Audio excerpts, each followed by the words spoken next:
when I was with you in the Judean desert, we spoke about the monastic movement in ancient times, right? Okay. But from the development in ancient times, starting in Egypt, it developed into the whole of the world, okay? It developed to certain centers in the western of Europe and in certain centers in not Eastern Europe, but in let's say around the area of Greek and Turkey of today, okay, Cappadocia. Asia Minor. And in the Western Europe, there was a monk named Benedictus Minorcia. Benedictus from Norcia, yes? And he was a monk who lived in Italy. He practiced, guys, he practiced solitude in Italy in a cave. And Benedictus from Norcia understood a very important thing about monastic life, is that you have to live your life according to rules. And we saw it also in Saint Gerasimus, the regula, the set of laws which you have to force on yourself as a monk who live inside this world, not really inside this world, in a celibate way, away from the world, okay?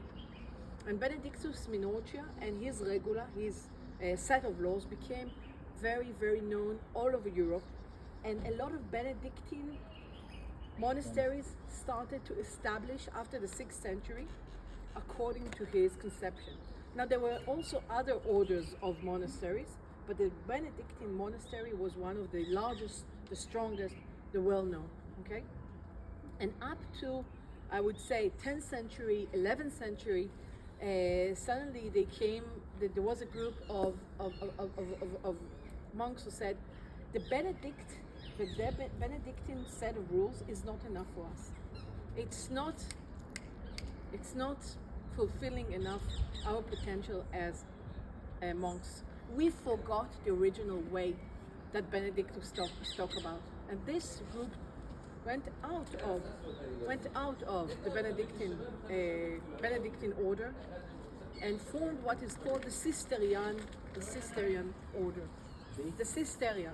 Okay? It's named after a place called Seto, okay? And from the Cistercians, and I'm talking already about the 16th century, there was another group that went out and formed independent monasteries, independent order, which is called the Therapists. Therapist does not come from the word therapy. It comes from the thinker, and the man that was establishing that group was Notre Dame de la Thérapie, which was a very important monk and thinker in the 16th century, and he was also French. So we have a split of a group that basically formed what is called the Therapist order. And what are the therapists? Okay, you take the Benedictine frame, or the Benedictine way, which is the basic way of monasticism, and of course the main 3 basics of monasticism is celibacy, obediency, and Poverty. Poverty, very good. Poverty, obediency, and celibacy.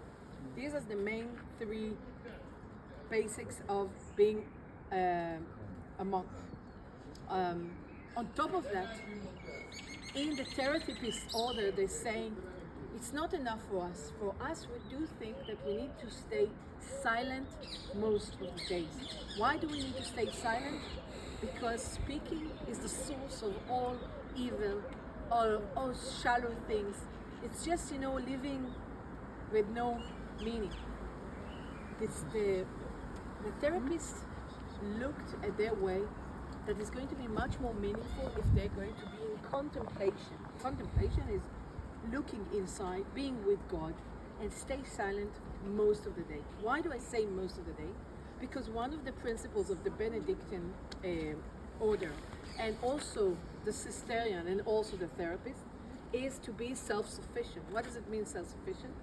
Even though I'm a monk who practices solitude and contemplation, and I live in a certain frame, yes, I maintain the fact that I produce things in order to be self-sufficient. Nobody will finance me, nobody will give me money, okay? And all the Benedictine Monasteries are self-sufficient. We will see later on when we meet with Olivier in Abu Ghosh. Yes, Olivier is Benedictine, and he lives in a monastery which is self-sufficient. And this is what we find also here. How it affects the monastery's life? It means that each monk has to have a job, a certain thing that he has to do to be in charge of. Okay, so this order of monks, they function in a frame that somehow reminds us of a military. Order is a word from the military, okay? It's very hierarchical, there is a very, very strong hierarchy, and it's totally, you need to practice obedience, okay? You have to obey all the rules strictly, exactly as you've been told. So in a way, monasteries look like a little bit like military units, and it's also only men or only women, okay? And on top of this, yes, there are also economical organization. What does it mean? It means that parallel to the spiritual life, you have to work. And this is one of the basics of the Benedictine Church, Benedictine order. The Benedictines said, Torah ve'avodah. What does it mean? You have to pray, you have to practice spiritual life. Simultaneously, you have to work. What does it mean, work? You have your praise along the day, and you have your spiritual life, but in between, you have your own job and your own things that you have to do. And specifically here, the monastery is producing wine. Now, what happened? How does the monastery started here? Around 1893. 1893, in the year 1893, the train from Jerusalem to Jaffa, from Tel Aviv, Jaffa, was established. Beforehand, how do people went up to Jerusalem? How did they make pilgrimage? For about 20 years, they used the carriages, which been called diligence. Have you ever heard about the diligence? Yeah. Okay, and it was a journey of 48 hours between Jaffa to Jerusalem, and you had to spend one night on the way. Okay.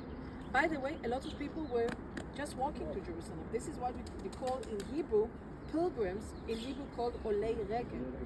Olei regel, walking on the foot, okay, or ascending in by foot. Why? Because most of the people were walking. But there were also carriages for a certain amount of time, and there were some areas along the road.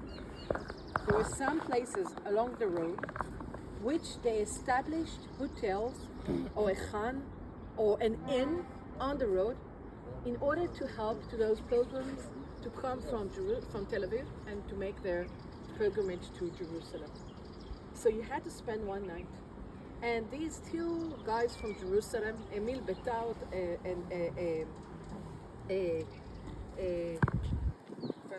just a minute, Emil Betat and Howard Iskander, what is the name? For a moment I forgot. These are two guys who wanted to establish their hotel here up on the hill where the ruins of the Crusaders monastery, not monastery,